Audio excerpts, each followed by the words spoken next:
कहानी की शुरुआत में हम एक खूबसूरत महिला को देखते हैं जिसका नाम एलिस है और उसकी उम्र 40 साल है। एलिस पिछले 8 सालों से पेरिस की एक फैशन मैगजीन के लिए काम कर रही है। वो अपने करियर में आगे बढ़ने के लिए पूरी तरह से समर्पित है, लेकिन उसका कड़वा स्वभाव और ओल्ड फैशन होना उसकी तरक्की में बाधा सा बन गया है, जिसके कारण पिछले 4 सालों में उसका प्रमोशन नहीं हो पाया है। एलिस का अपने पति से डिवोर्स हो चुका है और वो अपनी छोटी बेटी के साथ रहती है, लेकिन एलिस काम की वजह से अपनी बेटी को ज्यादा समय नहीं दे पाती।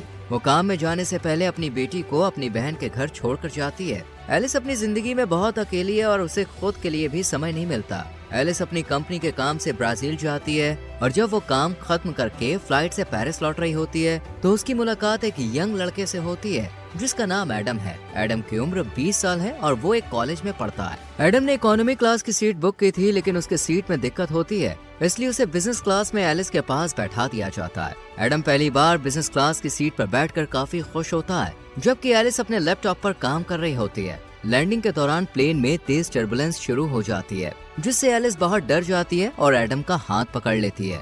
ये देखकर एडम मन ही मन बहुत खुश हो जाता है, क्योंकि पहली बार किसी लड़की ने उसके साथ ऐसा किया था और वो एलिस से आकर्षित हो जाता है। कुछ देर बाद प्लेन लैंड करता है और एलिस जाने लगती है। एडम उससे बात करना चाहता है, मगर एलिस सिर्फ बाय बोलकर निकल जाती है। तभी एडम देखता है कि एलिस का पेन ड्राइव सीट के नीचे गिरा हुआ है। वो उसे लौटाने के लिए एयरपोर्ट के बाहर आता है, लेकिन तब तक बहुत देर हो जाती है। एलिस अपनी बहन की कार में बैठकर निकल जाती है और एडम बस उसे जाता हुआ देखता रह जाता है। रास्ते में एलिस की बहन उसे एक लड़के के बारे में बताती है जो एक डॉक्टर है और कहती है कि उसे उससे मिलना चाहिए, पर एलिस शादी नहीं करना चाहती, इसलिए वो मना कर देती है। इस पर उसकी बहन नाराज हो जाती है। वो चाहती है कि एलिस किसी अच्छे लड़के से शादी करके एक नई जिंदगी की शुरुआत करे। इसके बाद एलिस ऑफिस जाती है, लेकिन ऑफिस में उसके कॉलीग्स को उसका रूखा व्यवहार पसंद नहीं होता और वो आपस में उसकी बुराई करते हैं। हालांकि ऑफिस में एलिस का एक मेल फ्रेंड है जो उसे हर चीज में सपोर्ट करता है। ऑफिस की एक स्टाफ मेंबर एलिस को बताती है कि एडम नाम के किसी लड़के का कॉल आया था, वो तुमसे बात करना चाहता है, लेकिन एलिस ये कहकर मना कर देती है कि वो किसी एडम को नहीं जानती है। फिर एलिस अपने बॉस के पास जाती है और प्रमोशन की बात करती है, पर वो कहता है तुम्हारे लिखे हुए आर्टिकल पुराने लगते हैं, लोगों को उनमें अब कोई दिलचस्पी नहीं है, तुम्हें कुछ नया और रोमांच लाना होगा। अगर ऐसे ही चलता रहा तो मुझे तुम्हें नौकरी से निकालना पड़ेगा। ये सुनकर एलिस आज देर रात तक ऑफिस में काम करती है और सोचती है कि वो कुछ नया और रोमांच कैसे ला सकती है। तभी उसके पास वही स्टाफ मेंबर का नोट मिलता है जिसमें लिखा होता है कि वो लड़का पेन ड्राइव की बात कर रहा था। एलिस को याद आता है कि उसने गलती से पेन ड्राइव प्लेन के अंदर गिरा दी थी। वो तुरंत एडम को कॉल करती है और कहती है कि तुम कहाँ हो, मुझे पेन ड्राइव चाहिए, वो बहुत जरूरी है। एडम उस समय अपने दोस्तों के साथ एक बार में होता है जहाँ वो एलिस को आने के लिए कहता है। जब एलिस बार के बाहर पहुँचती है तो एडम उसे अंदर ले जाता है और अपने दोस्तों से मिलवाता है। वहाँ एलिस के ऑफिस की 2 लड़कियां भी होती हैं जो एलिस को एडम के साथ देखकर हैरान हो जाती हैं। एलिस को पेन ड्राइव लेकर जल्दी निकलना होता है, इसलिए वो एडम से पेन ड्राइव मांगती है। इस पर एडम कहता है कि पेन ड्राइव मेरे घर पर है, इसलिए हमें वहाँ जाना होगा। वो दोनों बाहर आते हैं और एडम उसे अपने स्कूटर पर बैठने को कहता है। एलिस पहली बार स्कूटर पर बैठ रही होती है, इसलिए वो थोड़ा हिचकिचाती है। एडम उसे हेलमेट पहनने को देता है। जब एलिस उसे ठीक से पहन नहीं पाती तो एडम उसकी मदद करता है। तभी एलिस की ऑफिस की वही दोनों लड़कियां उन्हें एक ऐसे एंगल से देखती हैं जिससे लगता है कि जैसे वो दोनों किस कर रहे हैं। वो चुपके से उसकी फोटो क्लिक कर लेती है और उसे ऑनलाइन पोस्ट कर देती है। एडम एलिस को अपने घर लाता है जहाँ उसके डैड भी मौजूद होते हैं। एडम जानबूझकर पेन ड्राइव देने में देरी करता है ताकि वो एलिस से थोड़ी देर और बात कर सके, पर जब वो एलिस को पेन ड्राइव देता है और वो घर से निकलती है तो एडम कहता है कि क्या मैं तुम्हें स्कूटर से छोड़ दूं? इस पर एलिस कहती है मैं कैब से चली जाऊंगी। फिर एडम कहता है क्या हम कभी बाहर कॉफी पीने चल सकते हैं? इस पर एलिस कुछ नहीं कहती, मुस्कुराती है और थैंक यू कहकर चली जाती है।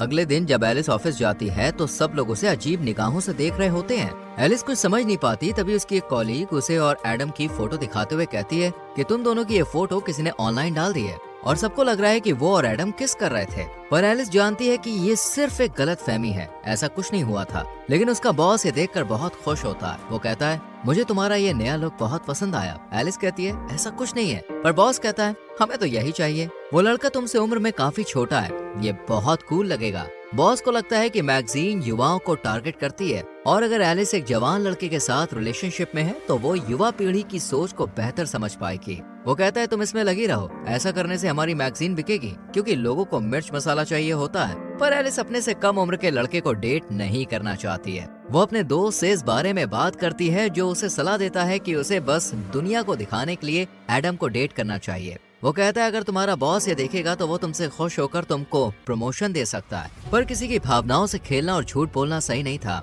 लेकिन एलिस के दिमाग में सिर्फ प्रमोशन की धुन सवार थी। इसलिए वो ज्यादा ना सोचते हुए अपने करियर को आगे बढ़ाने के लिए एडम का फायदा उठाने का फैसला कर लेती है। अगले दिन एलिस एडम से मिलती है, वो भी बिल्कुल नए लुक में। उसे देखकर एडम उस पर से अपनी नजरें नहीं हटा पाता। एलिस उसके साथ फ्लर्ट करने लगती है और वो दोनों बातें करने लगते हैं। एडम को यकीन ही नहीं होता कि वो एलिस के साथ है। रात में एलिस एडम को अपने एक दोस्त के शो में ले जाती है। वहाँ एलिस जानबूझकर सबको दिखाने की कोशिश करती है कि वो अपने से 20 साल छोटे लड़के को डेट कर रही है। वहीं उसका दोस्त, जो उस शो का होस्ट होता है, जब एलिस के पास आता है और उसे जानबूझकर छूने लगता है तो एडम को ये अच्छा नहीं लगता। वो उस दोस्त के शो का मजाक उड़ाने लगता है। एलिस भी उसकी बातों पर हंसने लगती है। इससे एलिस का दोस्त अपमानित होकर वहाँ से चला जाता है। इसके बाद एलिस और एडम आपस में बात करते हैं। एडम कहता है कि मैंने कभी नहीं सोचा था कि मैं तुमसे इस तरह मिलूंगा और हम साथ में यूं घूमेंगे। एडम को पता होता है कि एलिस का तलाक हो चुका है और उसकी एक बेटी भी है, लेकिन इससे उसे कोई फर्क नहीं पड़ता। एलिस कहती है हमें एक दूसरे को बेहतर समझने की जरूरत है। तभी एलिस के पास उसकी बहन का कॉल आता है। वो कहती है कि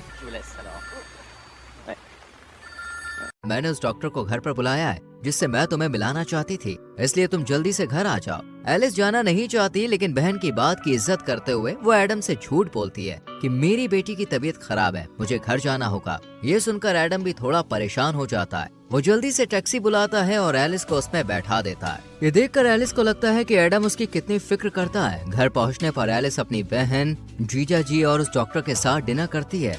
एलिस ड्रिंक करके आई होती है, जिस वजह से वो नशे में डॉक्टर से उल्टे सीधे सवाल पूछने लगती है। इसमें डॉक्टर को बुरा लगता है और वो वहाँ से चला जाता है। यहाँ एलिस लगातार कोशिश कर रही होती है कि बॉस उससे खुश होकर उसे प्रमोशन दे दे, लेकिन ऐसा नहीं हो रहा था। इसलिए वो एडम को एक फैशन शो में लेकर जाती है, जहाँ उनकी कंपनी की सीईओ और बॉस मौजूद होते हैं। जब शो के दौरान मॉडल्स रैंप वॉक कर रही होती हैं, तभी एक लड़की गिर जाती है। ये देखकर एडम तुरंत उसे उठाने के लिए आगे बढ़ता है। सीईओ को एडम का ये व्यवहार बहुत अच्छा लगता है। शो खत्म होने के बाद एडम और एलिस पार्टी में ड्रिंक करते हैं और डांस करने लगते हैं। डांस करते वक्त वो दोनों बहुत करीब आ जाते हैं, लेकिन कुछ होने से पहले ही एलिस देखती है कि कुछ लड़कियां उनकी तस्वीरें क्लिक कर रही है। ये देखकर एलिस तुरंत एडम का हाथ पकड़कर उसे बाहर ले आती है। एडम एलिस को अपनी स्कूटर में बैठाकर उसके घर तक छोड़ देता है। यहाँ एक ऐसा मोमेंट आता है जहाँ एडम एलिस को किस करने वाला होता है, पर एलिस पीछे हट जाती है और चुपचाप घर के अंदर चली जाती है। लेकिन एडम को लगता है कि उसने एलिस के करीब आने का मौका मिस कर दिया है, इसलिए वो एलिस के घर जाता है, जहाँ उसे पता चलता है कि उसकी बेटी अपनी मौसी के घर पर है। तब एडम एलिस को किस कर लेता है। एलिस खुद को रोक नहीं पाती और दोनों इंटीमेट हो जाते हैं। अगली सुबह एलिस को पिछली रात की घटना के लिए बहुत बुरा लगता है। वो एडम से कहती है कि वो घर से चला जाए, लेकिन बाहर तेज बारिश हो रही होती है, इसलिए बारिश रुकने तक एडम घर में रुक जाता है। तभी एलिस की बहन और बेटी घर लौट आती है। एलिस उनसे कहती है कि एडम उसका कॉलीग है। वो एडम के हाथ में कुछ फाइल्स दे देती है और एडम वहाँ से जाने लगता है, पर जैसे ही वो दरवाजे से बाहर जाता है, एलिस उसे रोककर किस कर लेती है। इससे हमें समझ में आता है कि एलिस अब सच में एडम को पसंद करने लगी है और उसके साथ रहने में उसे अच्छा लगता है। जिस रिश्ते को उसने दुनिया को दिखाने के लिए शुरू किया था, अब वो सचमुच एक एहसास में बदल चुका है। इसके बाद से एडम और एलिस अक्सर साथ में घूमने लगते हैं। एडम उसे सरप्राइज देता है, उसे घुमाने ले जाता है, जो एलिस को बहुत पसंद आता है। अब एलिस और एडम के बीच गहरी भावनाएं विकसित होने लगती हैं। दोनों साथ में बहुत खुश होते हैं। एक दिन एडम एलिस से पूछता है कि तुम दिखने में खूबसूरत हो, अमीर हो, तो फिर तुमने मुझे पसंद क्यों किया? इसका जवाब एलिस के पास नहीं होता, क्योंकि वो अपने फायदे के लिए एडम के साथ रिश्ते में आई थी, पर अब उसे सच में एडम से प्यार हो गया है। कुछ दिन के बाद एलिस को काम में प्रमोशन मिल जाता है, जिससे वो बेहद खुश होती है। लेकिन अब वो एडम के बारे में सोचने लगती है, क्या उसे इस रिश्ते को जारी रखना चाहिए? जब वो एडम से मिलती है, तब एडम उससे कहता है कि मैं तुमसे बहुत प्यार करता हूँ और तुमसे शादी करना चाहता हूँ। ये सुनकर एलिस हैरान रह जाती है। वो कहती है कि हम दोनों बहुत अलग हैं। मैं तुमसे 20 साल बड़ी हूँ, तुम्हें अभी अपनी जिंदगी में बहुत कुछ करना है, हम इस रिश्ते को आगे नहीं बढ़ा सकते। एलिस कहती है, मैं तुमसे प्यार करती हूँ, पर मेरी जिंदगी में बहुत सारी जिम्मेदारियाँ हैं, मेरी बेटी है, मेरा काम है, ऐसे में हम साथ नहीं रह सकते। लोग हमारे रिश्ते को लेकर क्या कहेंगे? वो कहती है, शायद यही बेहतर होगा कि हम यहीं पर रुक जाएं। लेकिन एडम उसकी बातों को नहीं मानता। फिर भी एलिस वहाँ से चली जाती है। एलिस जानती है कि उसने एडम को पहले सिर्फ प्रमोशन के लिए इस्तेमाल किया था, लेकिन अब उसे भी उससे सच में प्यार हो गया है और वो उसके साथ रहना चाहती है। फिर भी अपनी जिम्मेदारियों और समाज के डर के कारण वो एडम से दूर हो जाती है। एलिस एडम से दूर होकर बहुत अकेला और तन्हा महसूस कर रही होती है। उसके लिए एडम को भुलाना काफी मुश्किल हो रहा था। वहीं एडम का भी यही हाल था। वो अपने दुख को अपने पिता से साझा करता है। उसके पिता उसे समझाते हैं और कहते हैं, जब मैं तुम्हारी उम्र का था तब मुझे भी प्यार हुआ था। ये सब चलता रहता है, तुम्हें अपनी जिंदगी में आगे बढ़ना होगा। कुछ दिन बाद एलिस के ऑफिस में सीईओ खुद मैगजीन का कवर फोटो देखने आती है, लेकिन उन्हें कवर फोटो पसंद नहीं आती। वो मेल मॉडल की जगह किसी नए और अनदेखे चेहरे की तलाश में होती है। तभी उनकी नजर एलिस के लैपटॉप स्क्रीन पर पड़ती है, जिसका वॉलपेपर एडम की तस्वीर होती है। उसे देखकर सीईओ को याद आता है कि ये वही लड़का है जिसने फैशन शो में रैम वॉक के दौरान गिरी हुई लड़की को उठाया था। वो चाहती है कि एडम उनके मैगजीन का नया मॉडल बने। ये सुनकर एलिस को अच्छा नहीं लगता। वो नहीं चाहती कि वो फिर से एडम से मिले, लेकिन अपने बॉस के कहने पर उनकी बात उसे माननी पड़ती है। एलिस एडम को कॉल और मैसेज करती है और एडम एक टूटे हुए आशिक की तरह घर में बैठकर ड्रिंक कर रहा होता है। वो एलिस के कॉल और मैसेज का गुस्से में जवाब नहीं देता। तब एलिस खुद उसके घर जाती है और उसे अपने साथ बाहर लेकर आती है। एडम को लगता है कि अब एलिस फिर से उसके साथ रिश्ता शुरू करना चाहती है,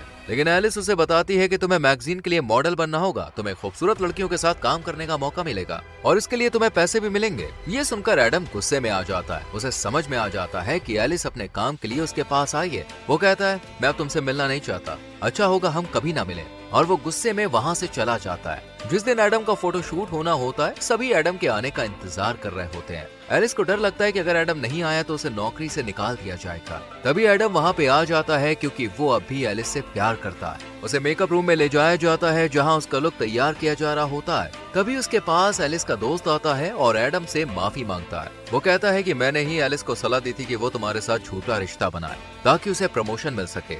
ये सुनकर एडम को बहुत दुख होता है कि एलिस का प्यार एक नाटक था। वो बाहर आता है और सबके सामने एलिस को किस कर लेता है। फिर एडम अपना फोटो शूट करवाता है, लेकिन ये सब उसके लिए नया अनुभव होता है। वो अच्छे से पोज नहीं दे पा रहा होता है और फोटोग्राफर को बार बार उसे निर्देश देने पड़ते हैं, जिससे एडम चिढ़ जाता है और वहाँ से जाने लगता है। तभी एलिस उसे समझाने के लिए आती है, पर एडम उस पर गुस्सा करता है और कहता है, मैंने तुमसे दिल से प्यार किया और तुमने अपने फायदे के लिए मेरा इस्तेमाल किया। फिर एडम दुखी होकर वहाँ से चला जाता है, जिससे एलिस को भी बहुत बुरा लगता है। उसका बॉस भी उसे नौकरी से निकाल देता है। अब वो पूरी तरह से अकेली पड़ जाती है। वो एडम को भूल नहीं पा रही होती है और उसकी यादें उसे हर पल सताती रहती है। एलिस को एहसास होता है कि उसके लिए करियर से ज्यादा जरूरी वो इंसान है जिससे वो प्यार करती है। इसलिए एलिस एडम के कॉलेज जाती है और सबके सामने कहती है, मैंने अपने भविष्य को लेकर सोचना छोड़ दिया है और मुझे फर्क नहीं पड़ता कि समाज हमारे बारे में सोचेगा। अब मैं सिर्फ तुम्हें चाहती हूँ, मैं तुमसे प्यार करती हूँ और तुम्हारे साथ रहना चाहती हूँ। वो एडम से माफी मांगती है। एडम उससे अब भी प्यार करता है। वो उसे किस कर लेता है और माफ कर देता है। इसके बाद से दोनों साथ में हंसी खुशी रहने लगते हैं और इसी के साथ मूवी खत्म हो जाती है। दोस्तों, अगर आपका परिवार और समाज आपके रिश्ते के खिलाफ हो जाए तो क्या आप अपना प्यार निभा पाएंगे? इस पर अपनी राय कमेंट सेक्शन में जरूर दें। वीडियो को लाइक और शेयर करें और चैनल को सब्सक्राइब करके बेल आइकॉन प्रेस करें। मिलते हैं अगली वीडियो में। Till then, bye bye, take care.